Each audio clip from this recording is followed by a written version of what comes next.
Bah oui l'équipe, j'espère que vous allez bien. Ça fait longtemps qu'on s'est pas vu, ça fait pas longtemps que j'ai enregistré en fait. On est le 16 juin 2026. J'ai regardé juste avant d'enregistrer, donc vous voyez que le format il est pas le même. Je pour la vision en fait, parce que j'enregistre, je suis de retour sur l'ordi, donc j'ai toujours l'iPad, j'ai toujours l'iPhone, tout ça et tout, tout va bien. La dernière vidéo que j'ai enregistrée, j'ai regardé, c'était en mars. C'était pour faire un retour de The 100, qui est une série que j'ai adorée. Je n'ai pas sorti la vidéo, en tout cas pas encore. Ça ne saurait tarder, pas parce que je dois l'éditer, tout ça et tout, parce que je n'y ai plus pensé. Voilà, je veux pas vous faire genre, ouais, j'ai édité la vidéo pendant 150 ans, machin et tout. Pas du tout, pas du tout, pas du tout. C'est pas ça du tout.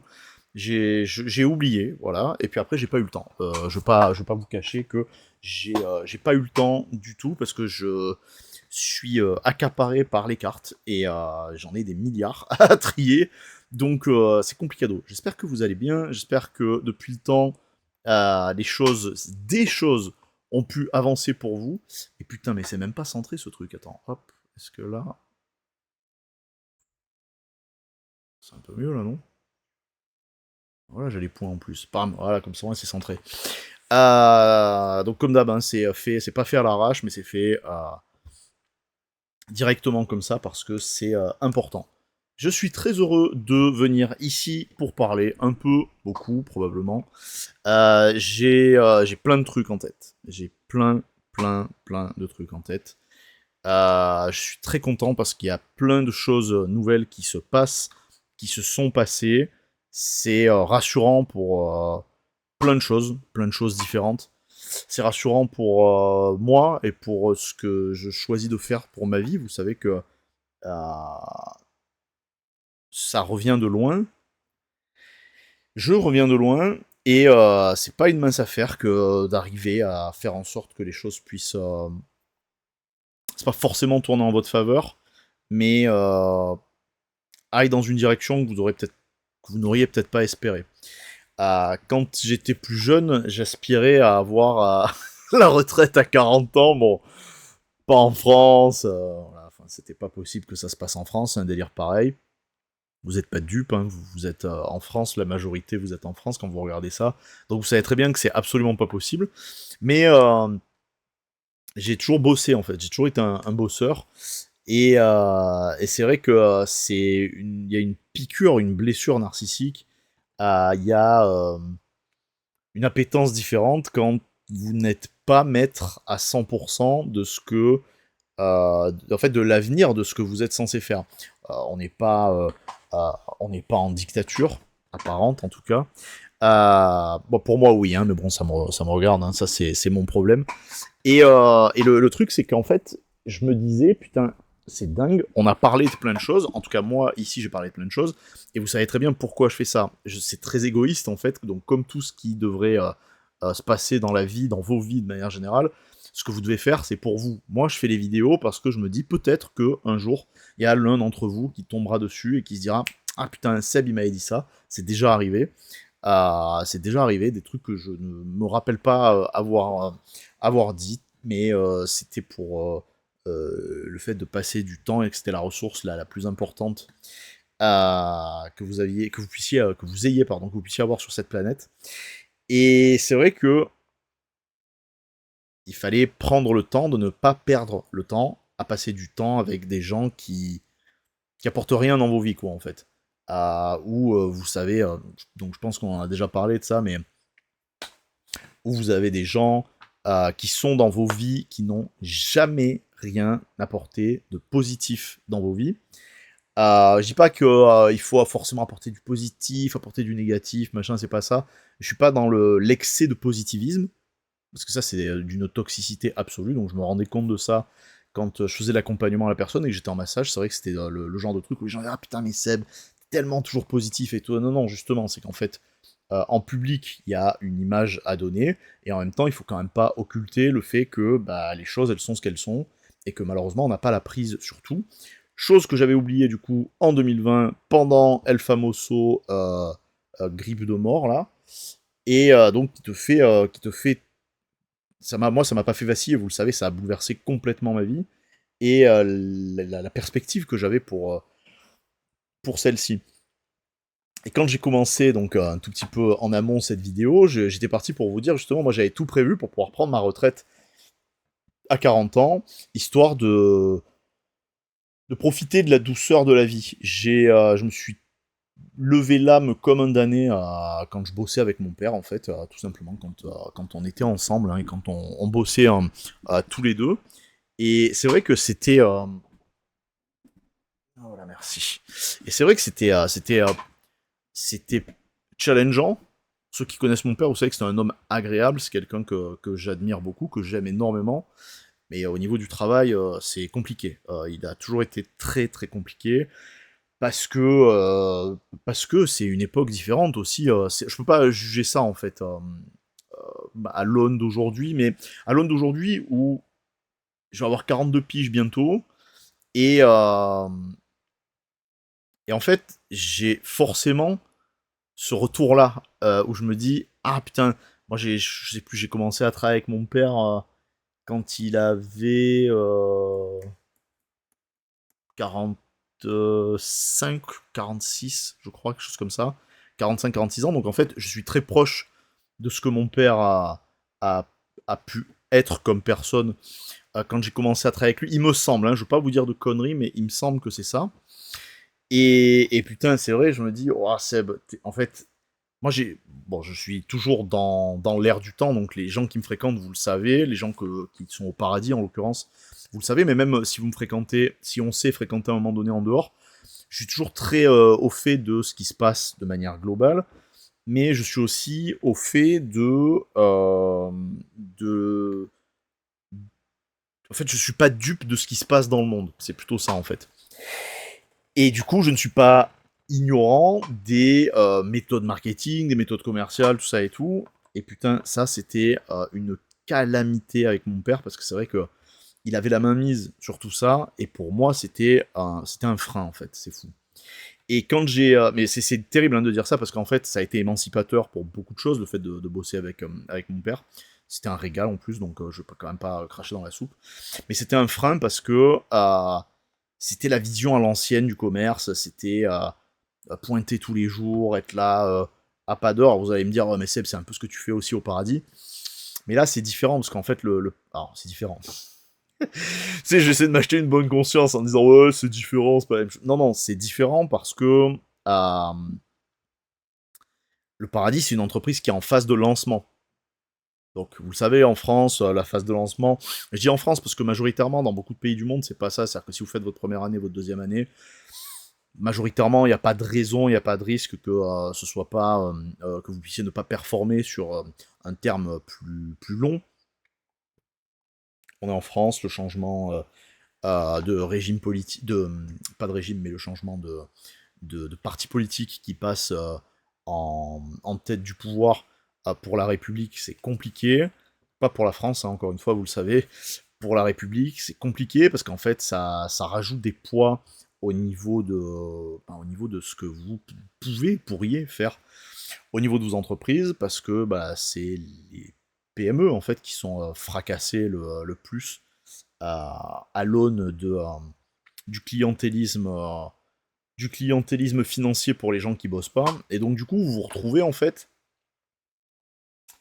avec donc cette vision de l'époque, donc de mon père confronté à moi qui avait les envies d'internet, les découvertes de tout ça, mais parce qu'en fait c'était le début de tout ça. Et c'était le début vraiment, enfin c'était dingue. Je sais que c'est assez marrant d'ailleurs, j'en parle pas souvent de ce genre de truc, mais euh, on était avec mon meilleur ami de l'époque, comme on avait été à l'Accordaire, on avait des contacts. Donc l'Accordaire, c'est pour ceux qui sont pas d'ici, pas du sud, c'est un collège, un lycée en fait. Pour moi, c'est une très mauvaise expérience. Hein. Je veux pas faire genre et tout. Voilà, c'est la meilleure école de France et tout. C'est ça, c'est une des meilleures écoles de France. Donc, faut avoir le niveau, mais c'est pas une question de niveau, c'est une question d'humanité qui est qui était complètement perdue à cette époque-là. Dommage d'ailleurs. Puisque l'enseignement était de qualité, mais il n'y avait pas de. Enfin, moi, je m'y suis pas retrouvé. Alors, on va dire, c'est plutôt pour moi, je m'y suis pas du tout retrouvé. Et en fait, on avait des contacts pour rentrer sur Facebook. Vous savez qu'à l'époque, pour rentrer sur Facebook, vous deviez avoir... qu'est-ce que c'était? Un mail d'une faculté des États-Unis, mais qui était déjà dans le programme, machin, je sais plus quoi et tout.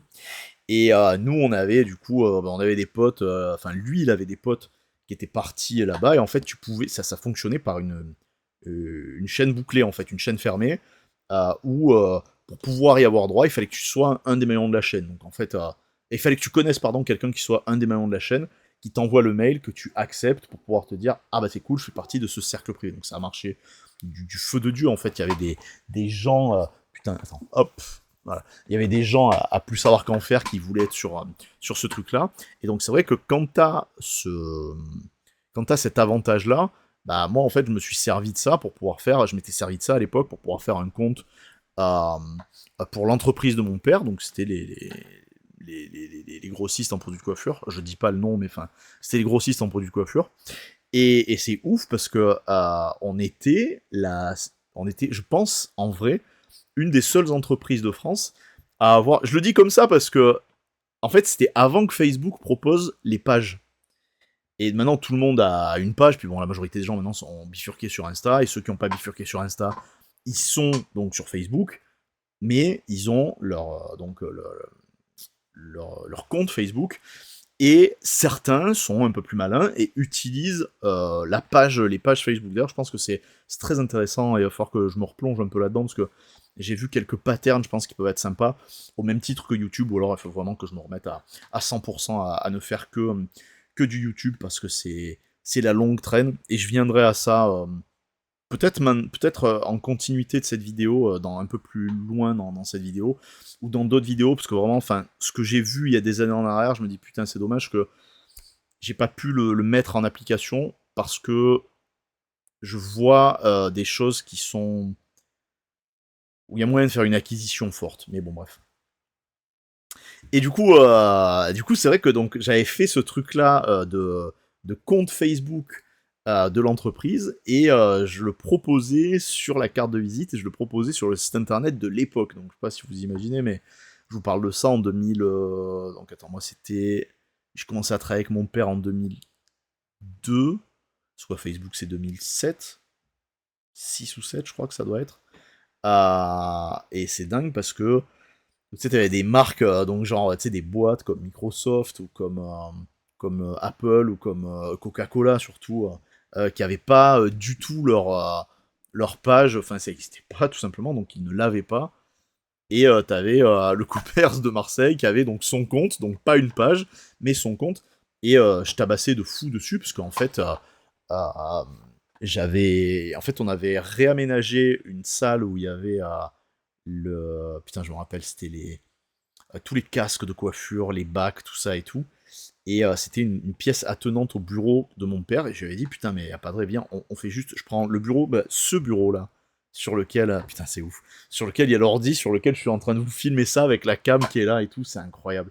Donc c'est mon bureau de quand j'étais petit, parce qu'en fait, c'est un bureau qui est excessivement qualitatif et qui me plaît toujours autant, je le trouve toujours aussi classe. Et du coup, j'ai un autre bureau, pareil, que j'ai ici, que j'ai eu quand j'avais 13-14 ans. Et celui-là, j'ai dû l'avoir quand j'avais 7-8 ans, donc c'est un truc de fou, quoi. Mais c'est un bureau de grand, en fait. Hein. Et l'autre à côté, c'est un bureau en verre, pareil aussi, hein. La classe absolue, et qui est plein de cartes, parce que c'est là où je bosse principalement pour faire ça. Pour le reste, je suis là-dessus, ou sur le saint iPad. Et, euh, et du coup, j'avais dit, on fait ça, et puis avec un peu de ce que moi je gagne par rapport à la boutique, on récupère un ordi, et je me mets dessus, je vais pouvoir travailler un peu la viralité et tout. Putain, mais la friction que c'était pour pouvoir se dire, bon ben allez, vas-y, on va faire ça, c'est un truc de fou, hein. Ça a pris des mois avant qu'ils me lâchent le, le budget pour pouvoir faire ça. En plus, le budget, franchement, c'était rien, quoi. C'était... euh, Enfin, il n'y avait rien à poser, tout était propre, c'est juste de faire un coup de blanc, et puis c'était fini, on n'en parlait plus. Et déposer le bureau, donc ça c'est moi qui l'ai fait. Monter l'ordi, c'était moi qui l'avais fait aussi. Donc en fait, il y avait peu de choses à faire, mais c'est vrai que tout ce que je faisais, je le faisais au bureau qui avait à la caisse. Oh là là, putain, quel plaisir, mon dieu, c'est terrible, quoi. Et bon, bref. Et c'était récalcitrant au changement, c'est cruel, et je m'étais fait une promesse, hein, quand j'étais plus jeune, je m'étais fait la promesse de ne plus jamais travailler avec mon père. parce que c'était très difficile, sauf si c'était moi qui donnais une direction, et c'est ce qui s'est passé après, donc pas quand il vient travailler avec moi au Paradis, mais un tout petit peu avant, donc quand il a monté sa pizzeria quelques années après, et d'ailleurs c'est pour ça qu'il a été obligé de continuer à travailler, parce que je vais vous expliquer, du coup c'était pas là-dessus que je voulais partir, mais on va en parler, parce que du coup c'était par rapport à moi en fait, et donc du coup pour la postérité, s'il y a de la descendance un jour qui se mettent à regarder tout ça, et que papa n'aura peut-être pas pu leur raconter tout ça, parce que bon, on sait jamais de quoi demain est fait, ben, il y aura les vidéos pour pouvoir regarder et se dire ok. Et c'est vrai que putain, cette friction, et du coup c'est ça en fait que je vous propose, c'est de se dire viens, on évite la friction et on fait en sorte que les choses se passent du mieux possible, parce qu'en fait quand il y a de la friction, tu perds un temps fou, et ça sert à rien en fait. C'est pas que le clash ne sert à rien, mais pour moi ça sert à rien. Parce que ça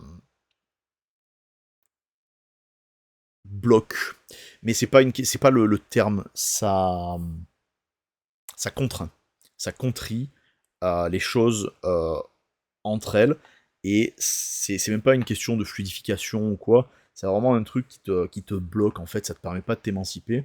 Et quand j'ai eu l'ordi, donc quand il m'a déverrouillé le budget, en plus c'était rien, hein, c'était un budget. Bon, pour l'époque c'était beaucoup quand même, hein, c'était un budget à 700-800 balles, c'était beaucoup de thunes hein, pour un ordi, c'était le début de l'euro, donc c'était assez cher, quoi. Et on avait pris un truc de feu, et d'ailleurs que j'ai gardé pendant des années après, hein, c'est un ordi qui m'a servi à travailler, moi, quand mon père a vendu. Et c'est dingue parce que à l'époque, au tout début, t'avais les comptes, les comptes Facebook, donc qui n'étaient pas des comptes créateurs ni rien, il n'y avait pas tout ça du tout, ça n'existait pas. C'était des comptes Facebook normaux, et donc comme c'était pas en page ni rien, t'étais bloqué. Je crois qu'on était bloqué à hauteur. Moi, je me rappelle que j'avais atteint une limite et qu'il avait fallu attendre pour pouvoir déverrouiller cette limite. euh, Quelques mois, je pourrais plus dire exactement combien de temps, mais c'était bloqué à 1000. Et en fait, c'est dingue parce que on avait eu les 1000 en l'espace de 2 mois. À l'époque, c'est complètement fou parce qu'en fait, il n'y avait pas le smartphone. Et en fait, alors il y avait des smartphones, mais voilà, on s'entend, et surtout il n'y avait pas la réactivité des smartphones de maintenant, donc proposés principalement par Apple hein, pour faciliter le tout. Ça existait avant avec Nokia, tout ça et tout. C'est arrivé aussi en force avec Samsung, avec le, le Galaxy S et les BlackBerry, donc moi j'ai eu tout ça. Hein. Mais c'est vrai que c'était pas une ergonomie forte comme l'interface Apple. Et en fait, c'est dingue parce que avoir de l'avance comme ça et ne pas avoir pu l'exploiter comme j'aurais adoré l'exploiter. Donc on avait 1000, je vous dis, on a eu 1000 en l'espace d'un mois et demi, 2 mois, max. Et c'était limité à 5000, et je crois qu'on était arrivé à 4 000 personnes sur le compte. Donc en fait, moi je regardais beaucoup ce que faisait la concurrence à l'époque, et je regardais aussi beaucoup ce que les entreprises, de manière globale, de façon localisée, faisaient. Personne n'avait de page Facebook. C'est ouf. Mais voilà, ça a été beaucoup de friction, j'ai perdu beaucoup de temps à un moment donné parce que j'avais pas les coups des franges pour pouvoir faire ce que j'espérais, ce que j'aspirais à faire. C'est la vie, c'est comme ça, il n'y a pas de... Je blâme personne, je lui ai dit plusieurs fois après coup, quand moi je me suis émancipé dans ma carrière, mais contraint, encore une fois, j'ai pas choisi de partir, et c'est en ça où je vous disais que j'avais prévu de faire en sorte que ma retraite arrive à 40 ans.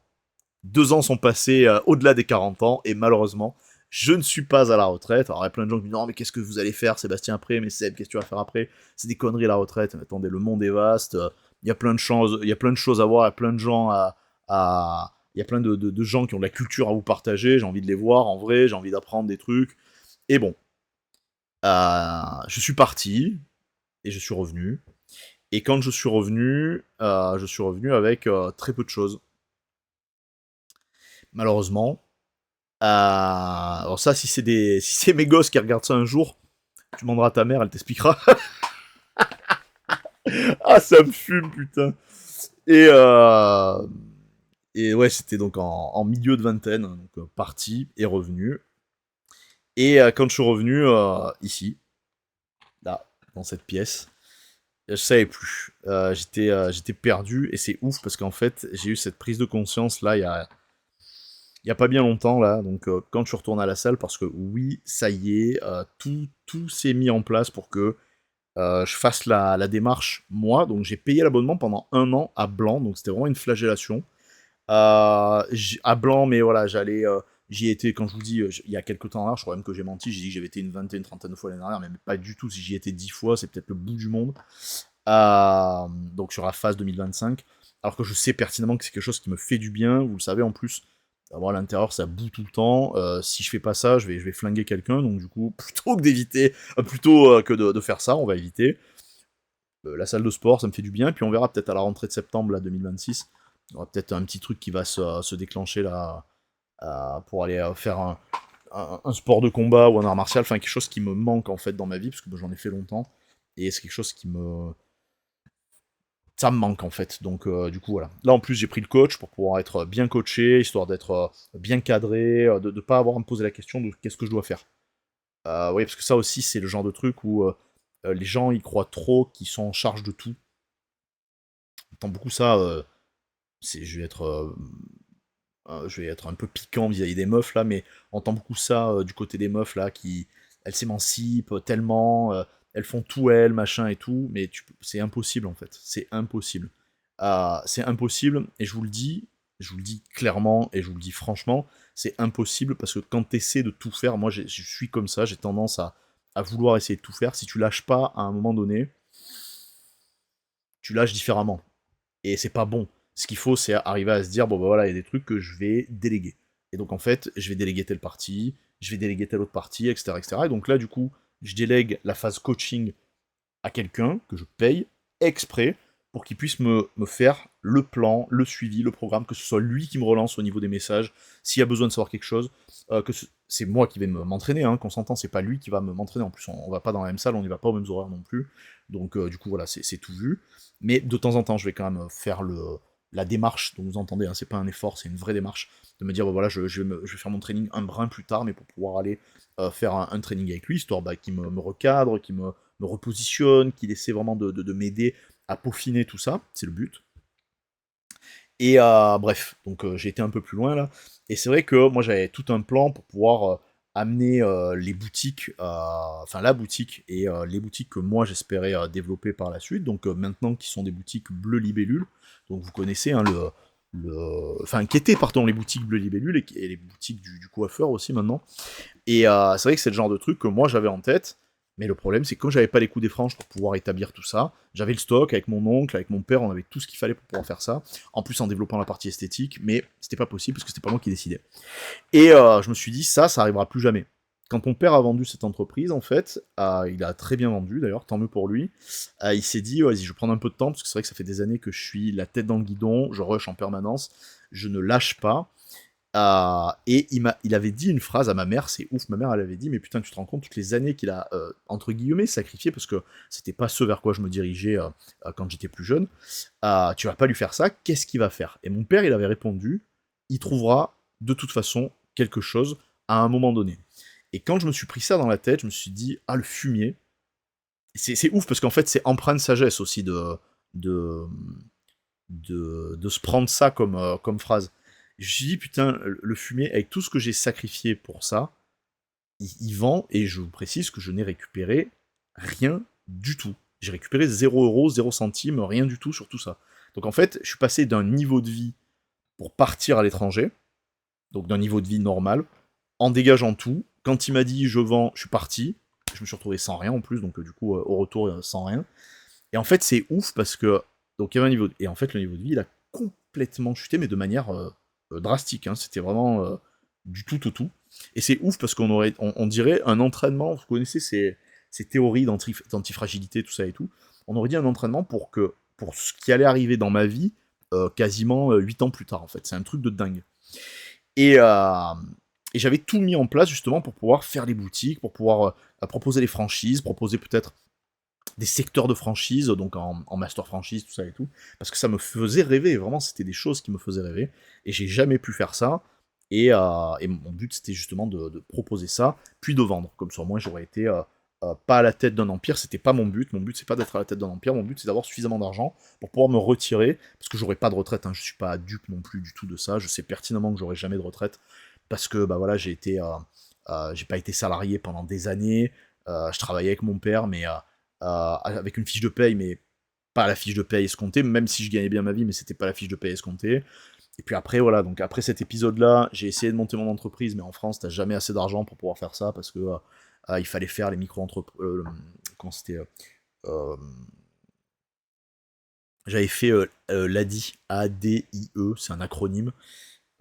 C'est l'aide au développement des entreprises, l'aide au développement individuel des entrepreneurs, je crois que c'était quelque chose comme ça à l'époque.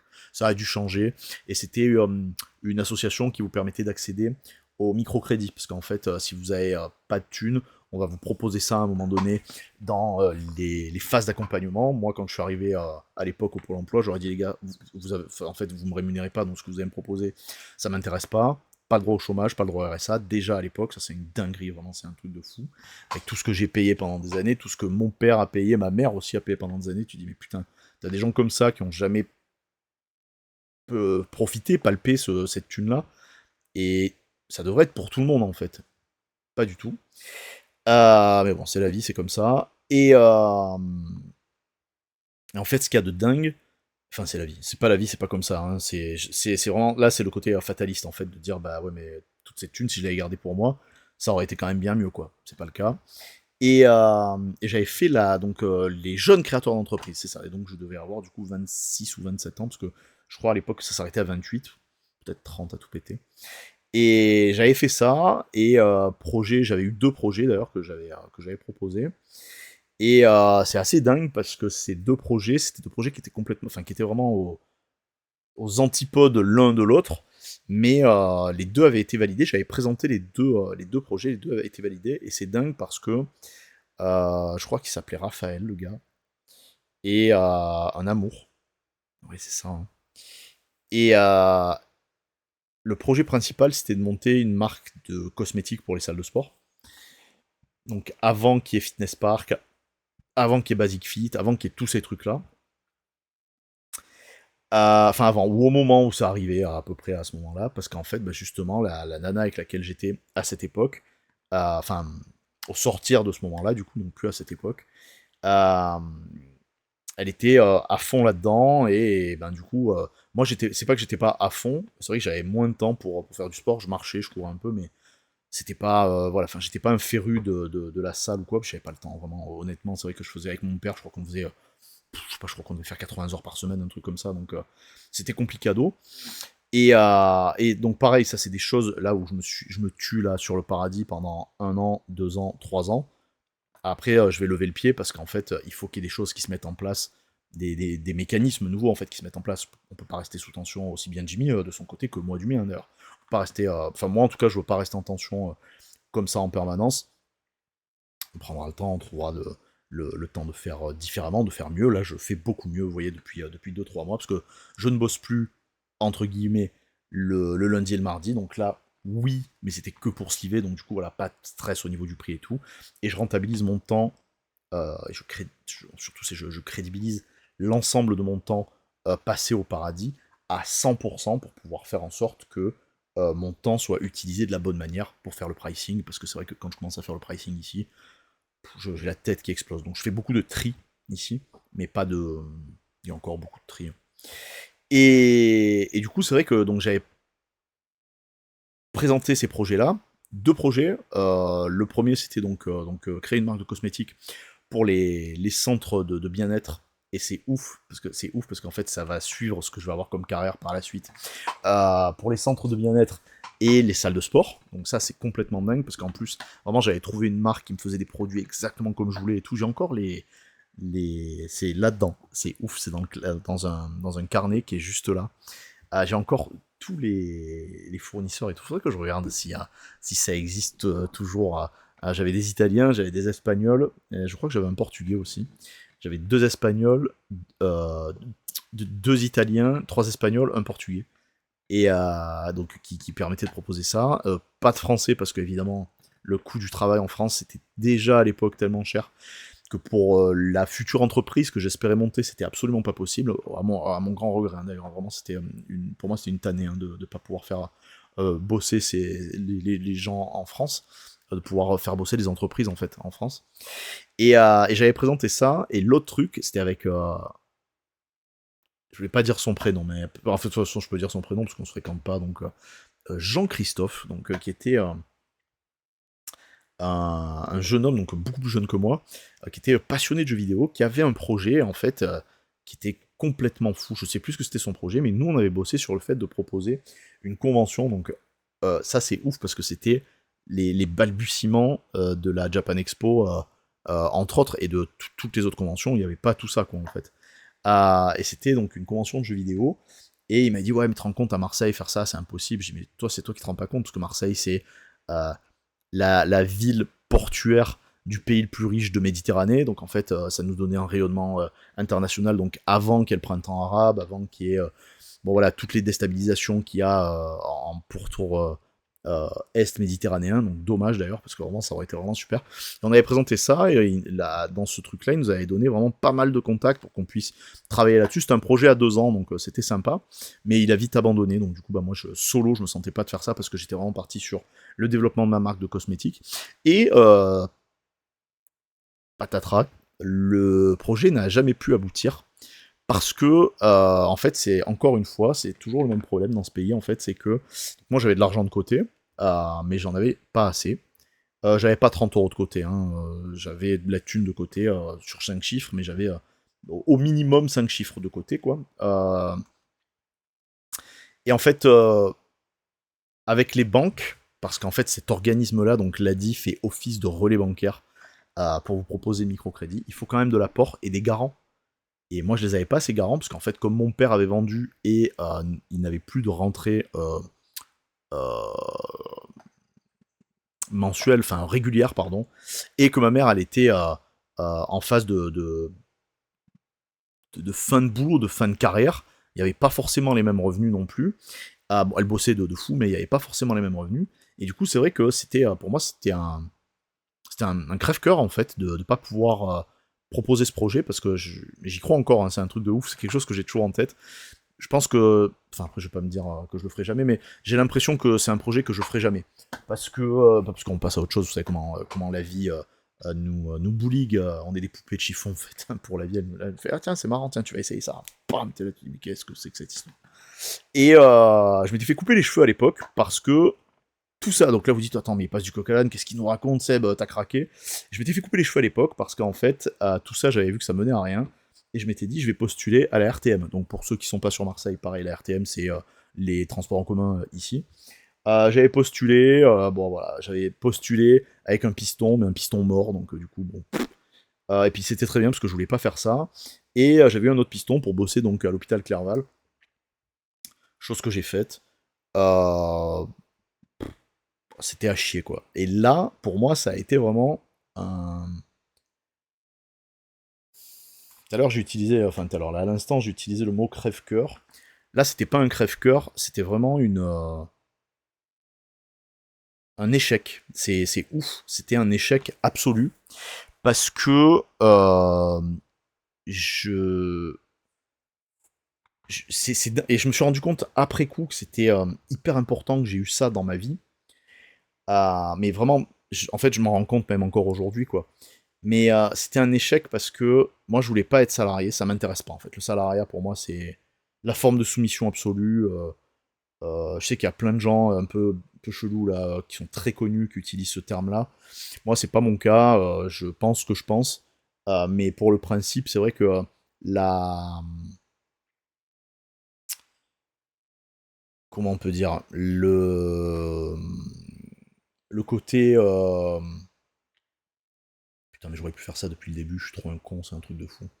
Le côté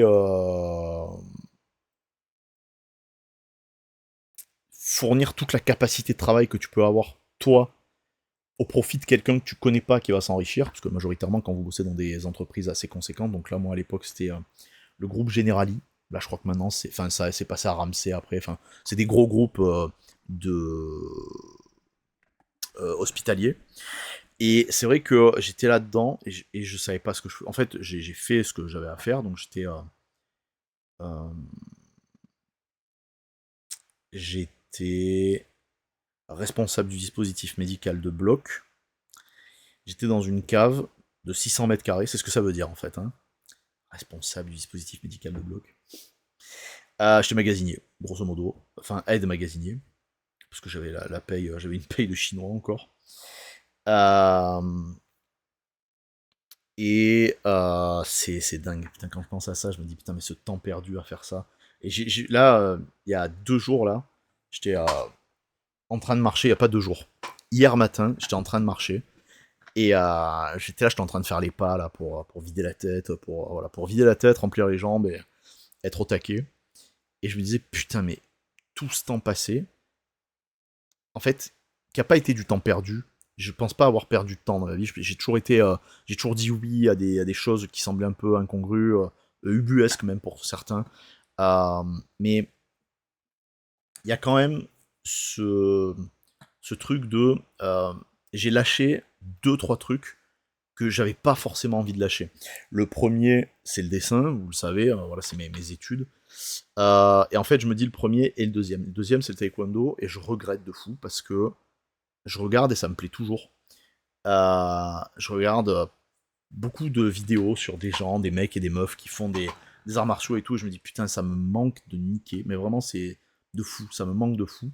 Et pareil, là, voilà, pour ceux qui regardent cette vidéo, et aujourd'hui ou plus tard, euh, c'était de la friction. C'est-à-dire que je pense que ça, donc je réitère, je pense que ça sera le titre de cette vidéo, mais cette friction-là, c'était la friction que j'avais avec moi-même. Je n'ai jamais exprimé le fait de dire, quand je travaillais avec mon père par exemple, moi à telle heure je pars parce que je veux aller faire mes trainings au niveau du taekwondo. J'y allais, voilà, et j'étais là, j'étais pas bien, je me sentais un peu coupable, machin et tout, mais je me sentais coupable parce que c'était ce qu'il me faisait sentir quand j'étais pas là. C'est cruel, hein, c'est terrible de dire ça, hein. Et donc à un moment donné, je me suis blessé, je m'étais fait une entorse de fou, et j'ai voulu reprendre. J'avais perdu beaucoup en souplesse, j'avais pris du poids en plus, pas beaucoup, hein, parce que je suis pas le genre de gabarit qui prend du poids, mais j'avais perdu beaucoup de souplesse, tout ça et tout, et je me suis dit, bon, je vais focaliser sur le travail, c'est pas grave. Et c'est une erreur parce que, euh, et comme pour le fait d'avoir été dessiné, hein, vous voyez, donc c'est un mea culpa différent du mea culpa, mais, enfin différent du mea culpa que j'ai déjà fait en vidéo au préalable, mais c'est dommage, c'est cruel pour moi, parce que vous voyez, là je suis en train de me remettre, donc une fois de plus, je suis en train de me remettre au sport. Donc là, je suis en train de me mettre, je fais un entraînement. Donc je vais vraiment, j'ai 6 semaines, je me suis fait un plan sur 6 semaines pour pouvoir revenir tranquille, pour pouvoir avoir après mes 5 trainings par semaine. Mais je vais pas rester au training pour faire du training, je vais aller faire du training pour pouvoir faire quelque chose derrière, parce que je vais péter, sinon je sais que je vais péter un plomb, parce que je suis comme ça à l'intérieur, il faut que j'aille dépenser autrement que dans le travail. Et là, c'est vrai que j'étais en train de marcher, je me suis dit, il est passé où tout ce temps? Et c'est dingue parce que on a l'impression, ça va être ultra profond, mais on a l'impression qu'on est immortel, on sait tous qu'on l'est pas, vous voyez, mais euh, je me dis, putain, mais la vingtaine, elle est passée si vite, j'ai fait tellement de choses, la trentaine, elle est passée encore plus vite, j'ai fait tellement de choses, et j'ai l'impression d'avoir rien fait. C'est, c'est, c'est ouf, c'est ouf. C'est passé en un claquement de doigts, toutes ces années de vingtaine, où j'ai construit des trucs qui sont tombés à l'eau, toutes ces années de trentaine, où j'ai construit des trucs qui sont tombés à l'eau. C'est terrible. Vraiment, je vous le dis, hein, c'est terrible, parce que je regrette pas ce que je suis en train de faire, du tout. Alors là, vraiment, il n'y a aucun regret. D'être au paradis, de faire, d'établir ma vie en vendant des cartes. Vraiment, même quand j'étais petit, j'en parlais, mais c'était un rêve où je me disais, bah vas-y, c'est pas un métier, ça n'existe pas. Très français, hein, comme manière de penser, alors qu'en fait, il n'y a pas du tout. C'est, tu veux vendre des cartes, bah gros, va vendre des cartes, et puis c'est pas grave, tu vois. En plus, c'est des trucs que j'ai toujours fait. De près ou de loin, j'ai toujours acheté, j'ai toujours revendu, j'ai toujours fait, échangé, toujours. Il y a pas, il y a des moments de ma vie où j'ai moins fait ça, parce que bah voilà, t'es moins présent en France, t'es plus sur d'autres choses, tu fréquentes des gens différents aussi, donc ok. Mais et là, vous voyez, c'est le genre de truc où je me dis, les gens ils savent de manière globale que voilà, le paradis, j'y suis pour un temps donné, mais en fait, je lâcherai jamais les cartes. Parce que ça m'apporte tellement de satisfaction dans ma vie de tous les jours, qu'il est hors de question que je fasse ça. Et c'est dingue parce qu'il y a des choses que je m'étais promises. Et en fait, c'est ça, en fait. C'est là, quand je me dis ça me rend ouf, quand je vous dis ça me rend ouf, c'est putain, normalement, tout ce que tu construis dans la vingtaine, tu dois pouvoir le récupérer après. Il faut impérativement que tu le récupères après. Alors vous allez me dire, ouais, mais Seb, la capacité de tanker le commerce, de pouvoir bosser à côté, d'être toujours frais, dispo, machin et tout. Évidemment, c'est des... Enfin, même dans la vingtaine, je veux dire, même dans la dizaine, parce que moi j'ai commencé à bosser... Enfin, quand j'ai faisais l'école de dessin, c'était semi-pro, donc en fait on bossait déjà à 16 ans, à 15-16 j'étais là, et après à 18 j'ai commencé à bosser direct avec mon père, donc en fait j'ai commencé comme ça, donc vraiment là, et je me dis putain c'est dommage de pas avoir donc l'héritage matériel de tout ça. Le matériel c'est pas que du superflu, contrairement à tout ce que les gens vous disent, non mais le matériel ça compte pas, et tout, je vous garantis que le matériel ça compte ne serait-ce que pour vous habiller, ça compte, vous voyez, et pour pouvoir avoir un toit sur la tête, même s'il faut pas forcément avoir la plus grande maison de tous les temps et tout, mais avoir le confort dont on espère et qu'on aspire à avoir par rapport à la quantité de travail qu'on abat, et pas rêver au-dessus de vos aspirations et de ce que vous êtes capable de produire comme richesse ou comme qualité de travail, parce que la richesse va peut-être pas forcément avec la qualité de travail que vous proposez, ça c'est autre chose. Et, et je suis là, je me dis, putain, j'étais en train de marcher, et j'étais là, je me suis dit, ah mais c'est dingue. Où est passé tout ce temps? Et c'est pour ça que depuis que je me suis lancé dans les cartes, j'ai des objectifs très très clairs, donc je ne révèle pas, pas maintenant, mais j'y viendrai à un moment donné, parce qu'en fait, je focalise mon énergie à développer ces trucs-là. C'est ouf, je vous jure, c'est un truc de fou. Euh, et je me dis, mais tu te rends compte, donc t'as fait tout ça dans la vingtaine, et elle est révolue. Pour moi, elle est révolue. Vous voyez, je suis pas en train de parler de la quarantaine où je me dis, ah voilà, ça fait 2 ans que je fais un truc. Non, non, non. Là, je vous parle de 10 années qui sont passées, fois 2. La vingtaine et la trentaine. Et dans la trentaine, tout ce temps perdu, je me dis, tout ce temps à attendre de pouvoir travailler, de pas travailler, ni rien. Et du coup, donc, qui m'ont bloqué dans ma vie de tous les jours, en fait, qui m'ont bloqué dans la vie de. Dans mon quotidien, dans mon quotidien, entre autres. Pour des choses toutes simples, vous voyez, c'est ce que j'expliquais donc sur au coach, donc bon, c'est Cyril, mon coach, donc, pour ceux qui connaissent. Je lui disais, tu te rends compte, mec, j'avais tellement pas d'argent, et je voulais tellement pas être un poids pour les parents, que j'ai arrêté, en fait, je pouvais plus payer l'abonnement à la salle de sport. Vous voyez, les gens, ils se rendent pas compte à quel point c'est tombé bas quand j'ai perdu mon entreprise, en fait. Et pour moi, c'est une césure forte, c'est vraiment un truc que j'ai en tête où je me dis, putain, mais plus jamais, quoi. Alors que j'avais fait tout ce qu'il fallait pour éviter ça. Ça, c'est dingue. J'avais fait le maximum pour éviter ça, en essayant d'être le plus donc antifragile possible. Alors, c'est pas une question d'antifragilité, c'est aussi une question de résilience, de savoir ce que toi, t'es capable de faire comme sacrifice pour pouvoir arriver au point de chute où tu aspires à être. Mais il faut pas aspirer à être. Il faut y aller. Je l'ai appris... En fait, je l'ai pas appris à mes dépens. Je le savais en amont, que la vie, c'est une forme de GPS où il faut avoir un point de chute et se dire, voilà, le point de chute, c'est ça. Quoi qu'il se passe dans ma vie, je vais quand même aller là-dessus. C'est ce point-là. Je ne vise que ça. Pour que toutes les actions de votre vie, elles soient dirigées vers ce que vous aspirez à avoir dans votre vie. Moi, c'est ouf parce qu'en fait, là, je me retrouve donc avec Jimmy donc à la tête d'un commerce. On se retrouve à 2 là-dedans. Vous le savez, j'ai déjà dit plusieurs fois que s'il n'y a pas Jimmy, il n'y a pas le paradis. Vous avez été nombreux à me dire, non, mais s'il n'y a pas toi, il n'y a pas le paradis. Je vous garantis qu'il y aura le paradis après moi, mais il y aurait eu quelque chose qui ressemble au paradis, même si j'étais pas avec Jimmy. Jimmy, là, il a envie de faire ça, et puis il, il prend le temps nécessaire pour pouvoir développer tout ce qu'il doit faire. Moi, je fais ce pourquoi je me suis engagé. Vous voyez, c'est pas exactement la même chose. Alors, évidemment, là, on est sur la phase où il y a les travaux, où il y a le développement de la boutique, de l'arrière-boutique, on attend les vitrines incessamment sous peu, là, ça devrait arriver, donc c'est trop bien, et, ok, c'est une idée de ma part, c'est quelque chose qu'on avait au départ, mais on savait pas forcément trop comment le mettre en application. Moi, j'ai beaucoup travaillé là-dessus, j'ai beaucoup réfléchi là-dessus, pour voir est-ce que ça rentre, est-ce que ça rentre pas, est-ce que ça passe, est-ce que ça passe pas, est-ce que les gens sont prêts à faire ça, tout ça et tout. Tout me donne à penser que oui. Mais vous voyez, c'est des projets que vous faites pendant que vous êtes en train de travailler. On parle de ça depuis novembre-décembre. On est en juin. On a fait les travaux de la boutique, on a refait le sol, on a fait l'arrière, tout ça et tout, pour pouvoir se dire, voilà, là, on devient la source, la base, de la plus grande boutique de cartes en surface d'exposition de France, toutes cartes confondues, donc pas que Pokémon. Et, et donc, ça prend du temps, vous voyez, c'est des choses qui s'imbriquent, qui doivent s'imbriquer pour pouvoir prendre du temps. Et là, je me dis, putain, toute cette expérience accumulée, évidemment qu'elle me sert aujourd'hui. La résilience, le point de vue, la vision, le fait que les gens ont tendance à avoir confiance en mon jugement, en mon point de vue, tout ça, c'est génial. Mais en fait, je sais que quand j'étais plus jeune, c'était aussi comme ça. J'ai des souvenirs avec mon meilleur ami, justement, quand j'allais chez lui sur Toulouse, avec les amis tout court.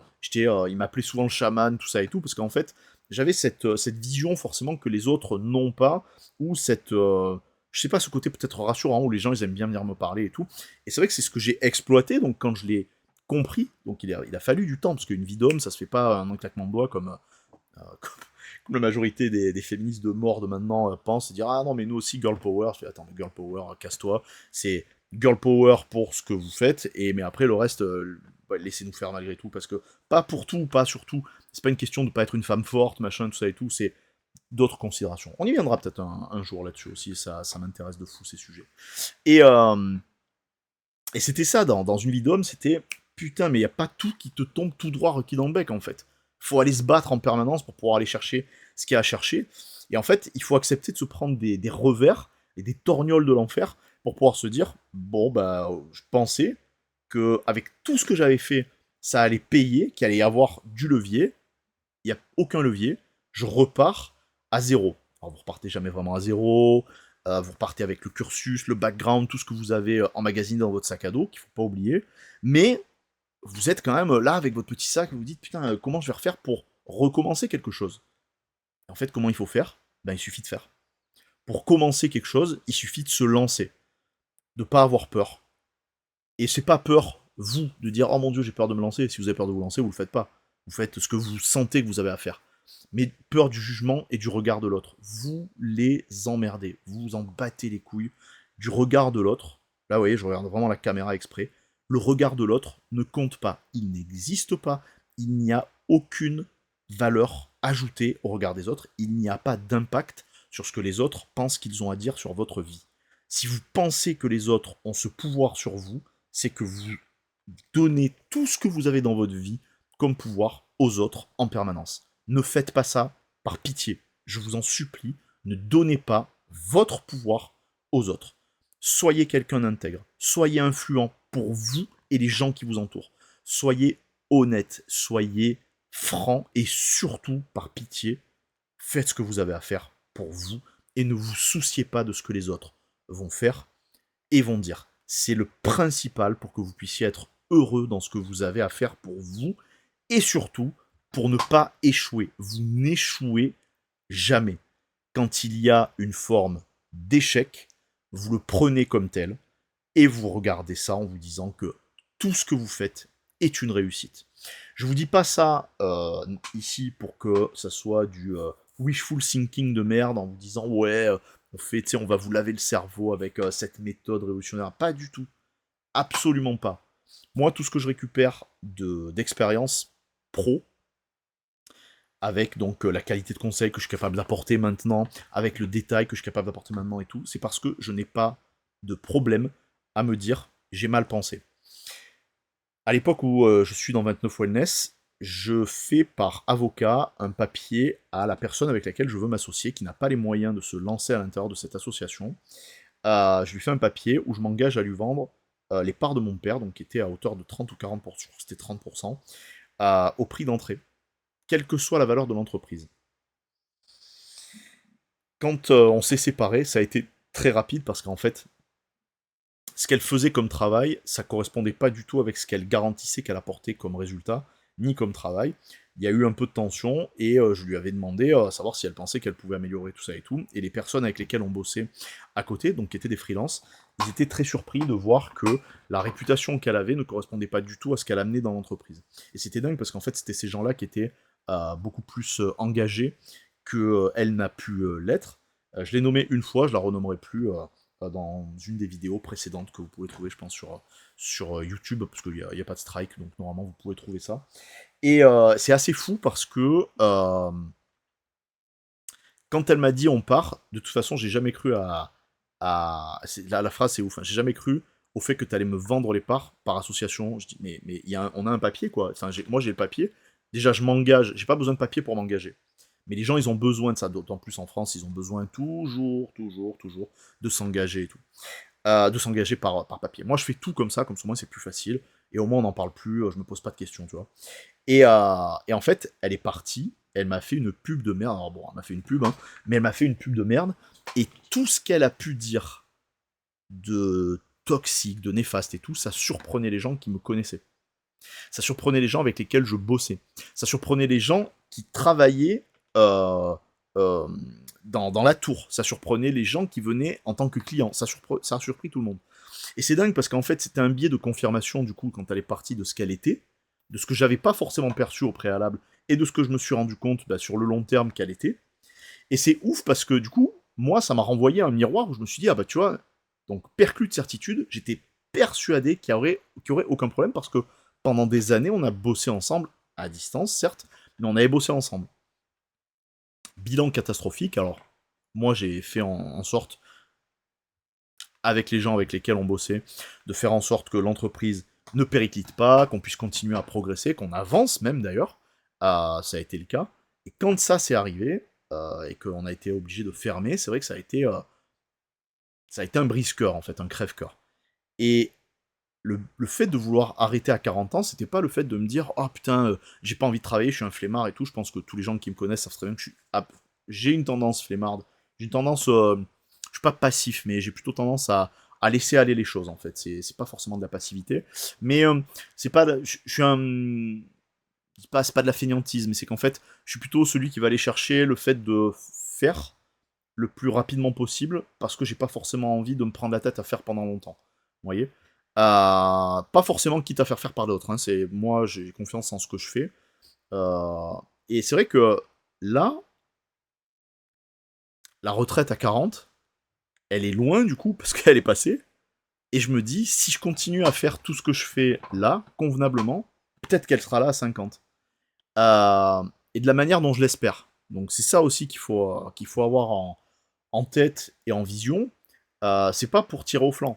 C'est si j'ai. Enfin, si c'est pas si, c'est quand je vais rencontrer quelqu'un avec qui ça matchera et qui aura les mêmes aspirations de vie que moi, il y aura des gosses et j'aimerais bien prendre le temps pour les gosses. Il y aura des envies de consommation et j'aimerais prendre le temps de me dire je regarde pas. Il y aura le fait de se dire on va voyager parce que tu n'as pas vu tel et tel pays, moi je les ai déjà fait, eh bien viens, on va là.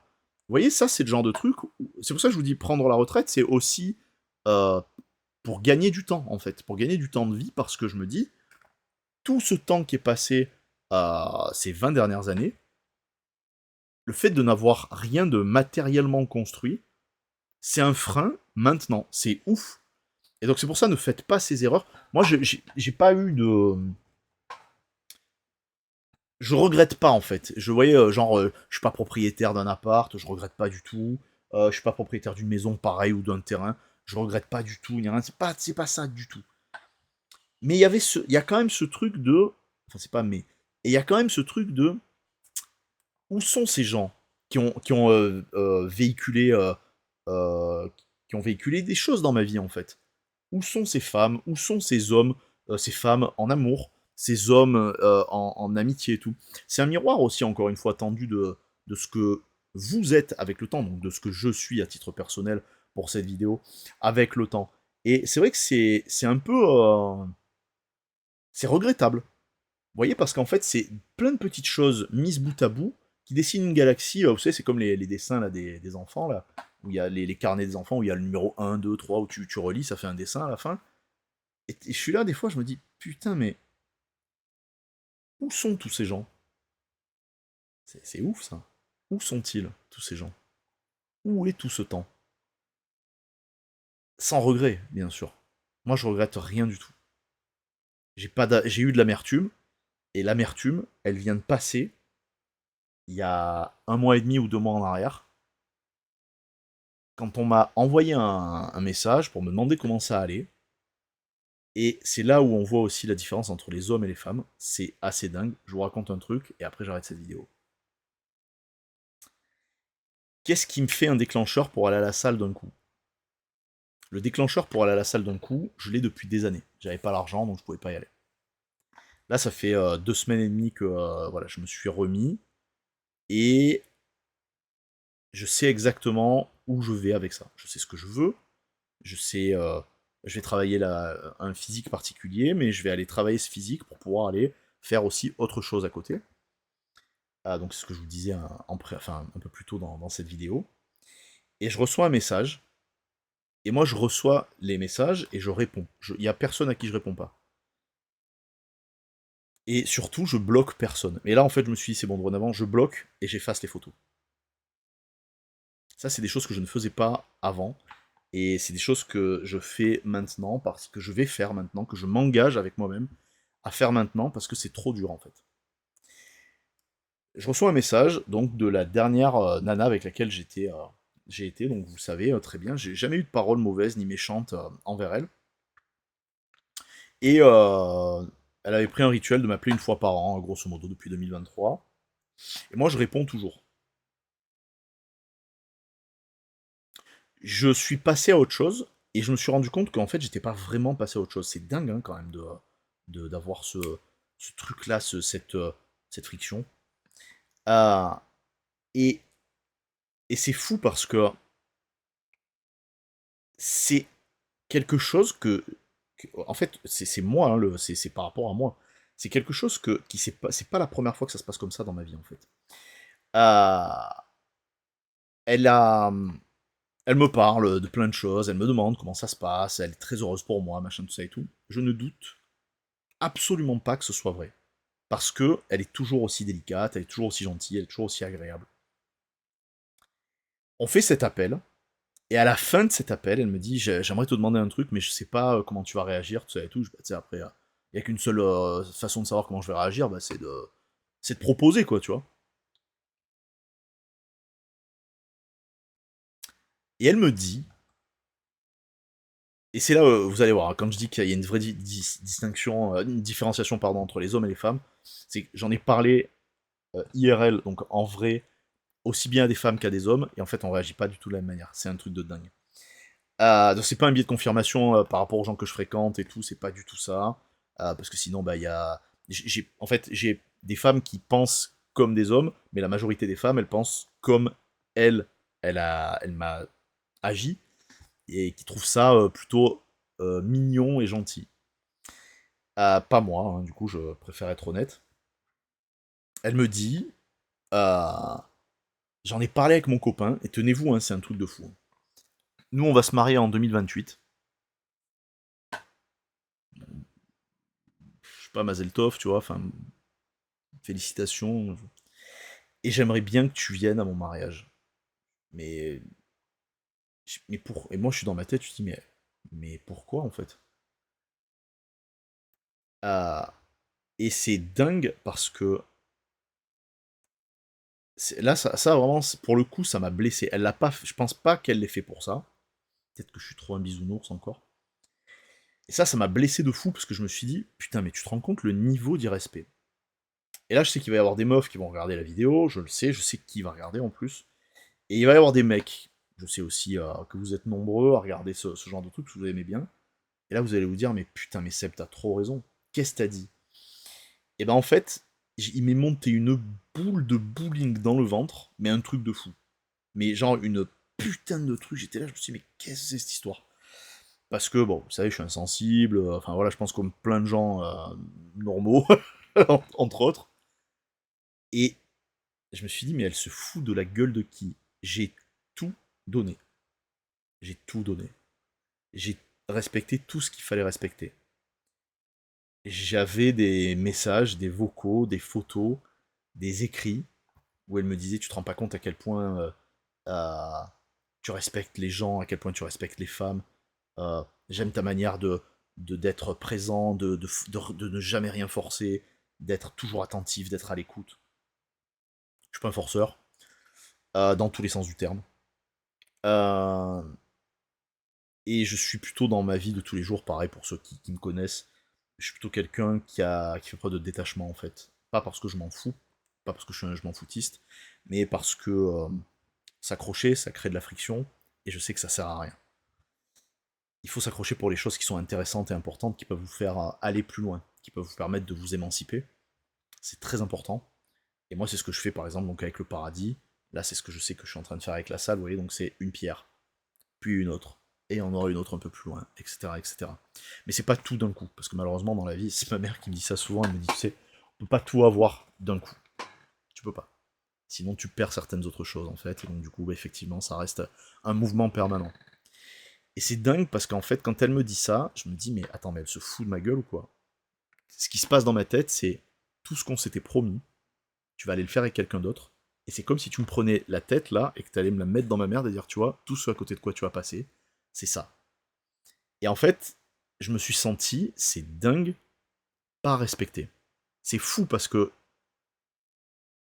peut-être que je me voile la face, je sais pas, vous me direz quand vous aurez vu la vidéo ou quoi, mais peut-être que je me voile la face, mais moi quand je construis quelque chose avec quelqu'un, une relation amoureuse entre autres, une relation de couple, c'est plus que relation amoureuse d'ailleurs, c'est plus une relation de couple.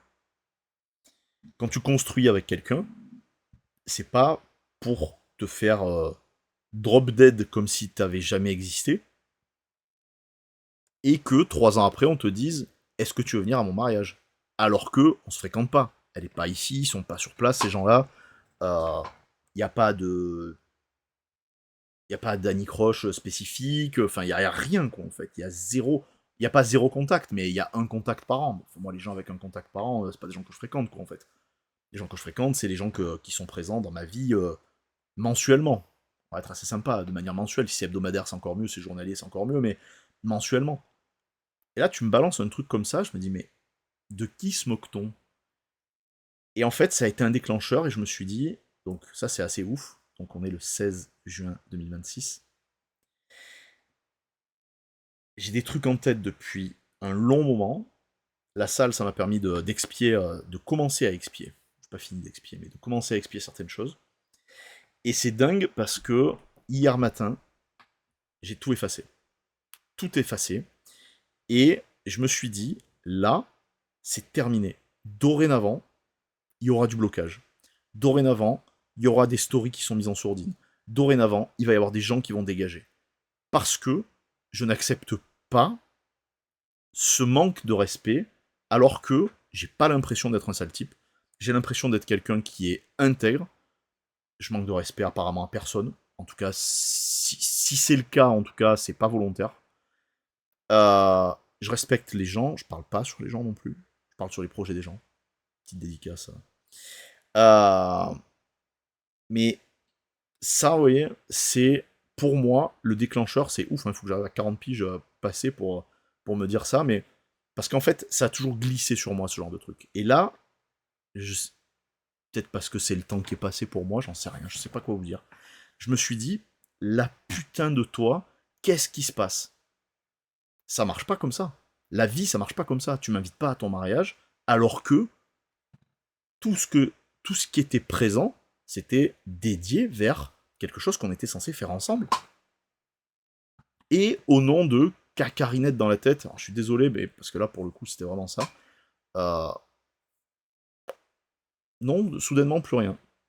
Et donc, en fait, effectivement, puisque soudainement plus rien, je l'ai bloqué. J'ai aussi bloqué sa mère, qui m'appelait très souvent. Parce que, en fait, elle ne comprenait toujours pas les choix de merde qu'elle faisait euh, au profit de quelqu'un d'autre, alors que moi, j'étais là et que, entre guillemets, c'est pas exactement le cas, mais je n'attendais qu'elle. Je n'attendais pas qu'elle, mais j'étais présent pour elle, en fait. Et le fait d'être présent pour elle, ça rassurait sa mère. Et moi, j'étais heureux parce que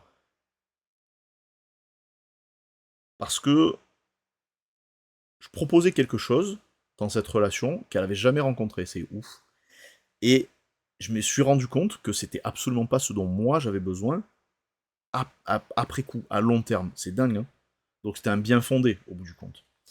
Mais la manière dont ça a été fait, c'était pas génial. Et sa mère, elle m'a appelé jusqu'en début d'année pour me souhaiter les vœux. En début d'année pour me dire ah Seb et tout, on est resté peut-être 1h30, 2 heures au téléphone. À... Où elle m'expliquait donc un peu voilà ce qui se passait de son côté à elle, donc à sa fille, etc. etc. Et où, où j'allais avoir un temps nécessaire pour que, à un moment donné, elle puisse se rendre compte. Et moi, je répondais toujours, tu sais, que moi, je passe à autre chose, pas rapidement. Par contre, une fois que je suis passé à autre chose, c'est fini. C'est terminus.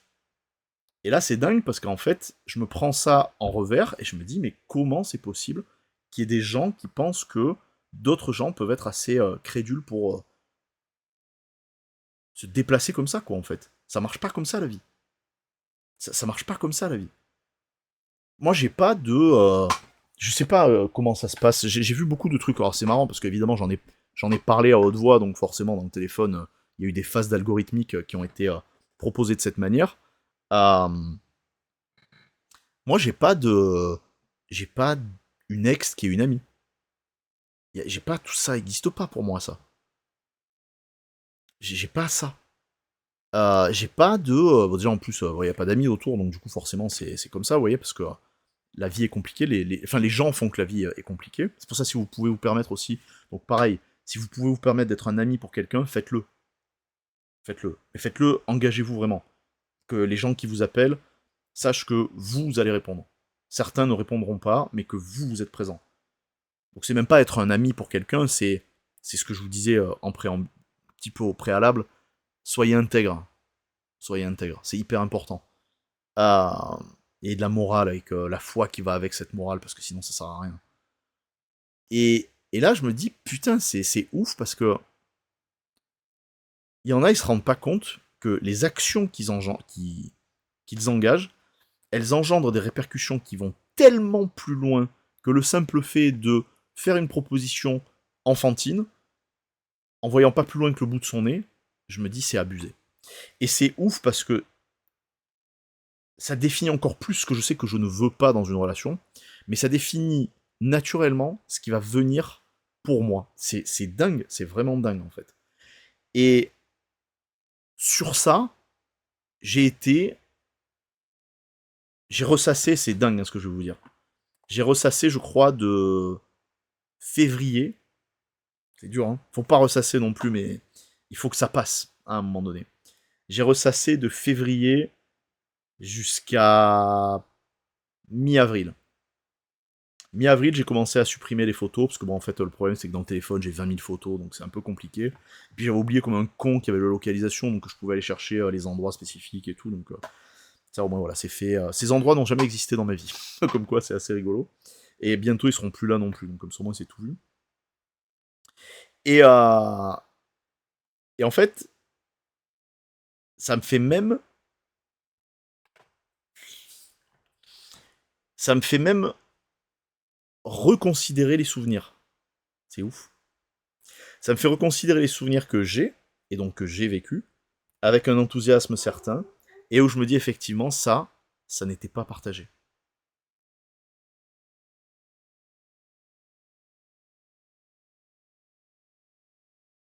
C'est triste, hein. C'est triste. Parce que j'étais persuadé que c'était partagé. Je faisais en sorte que ce soit partagé. J'engageais tout pour que ce soit partagé. Et il n'y avait pas de réceptivité en face, et la réception, elle n'était pas...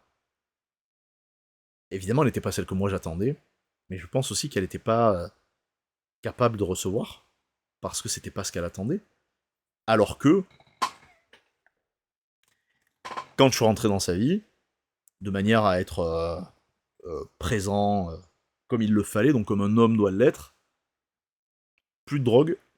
J'étais la cure de désintox. Ah putain, ça me bute. J'étais la cure de désintox perso, quoi. Plus de drogue, plus de café, plus de clopes, plus de cachets pour dormir, plus de cachets pour les troubles qu'il y avait, tout ça et tout, parce qu'en fait, j'apportais tellement de sérénité. Seb, tu m'apportes tellement de sérénité, tu te rends pas compte. Ça rejaillit sur tout mon entourage. C'est comme ça que t'es remercié. C'est ouf. Et en fait, ce qui s'est passé là, c'est aussi simple à comprendre que j'ai eu un passé de ma sœur et d'accompagnant. J'ai accompagné, j'ai travaillé sur moi, et en fait, je sais que je suis la source. Tout ce qu'il y a autour, si c'est autour, c'est parce que je suis une source. C'est aussi simple que ça. C'est très suffisant de dire ça si vous ne me connaissez pas. Je sais que vous allez vous dire, oh putain, mais quel melon il a celui-là pour qui il se prend. De toute façon, on remarque que vous n'avez pas suivi la vidéo jusqu'à maintenant. Putain, ça fait 1h10 que je suis en train de parler, con. Mais vous allez vous dire, oh là là, mais quel melon il a, celui-là, mon Dieu, le melon qu'il a. Pas du tout, pas du tout. Mais alors, si vous me connaissez vraiment, vous savez que c'est absolument pas le cas. Je suis plutôt quelqu'un de discret, je suis plutôt dans mon coin, je fais plutôt mes trucs. Je veux pas que les gens sachent exactement ce que je fais, ni rien et tout. Alors, je suis obligé par rapport aux réseaux sociaux. En m'exposant ici, mais c'est parce que j'ai pris ce rituel-là et que ça me fait du bien, et que je vous ai expliqué aussi pourquoi c'est pour mes souvenirs aussi, que j'oublie pas, et que la progéniture future probable n'oublie pas et sache aussi. C'est important. Mais je vous dis, c'est dingue, voyez. Vous êtes une source, et quand vous êtes une source, tout ce que vous faites, ça rejaillit sur les autres. Et en fait, en irradiant les autres de ce que vous êtes, quand vous faites le bien, il n'y a que du bien qui se répand autour de vous. Et c'est dingue parce que pour arriver à ce niveau de bien, il faut forcément passer par quelque chose qui est inconfortant, qui est moins agréable, qui est en friction, tout simplement.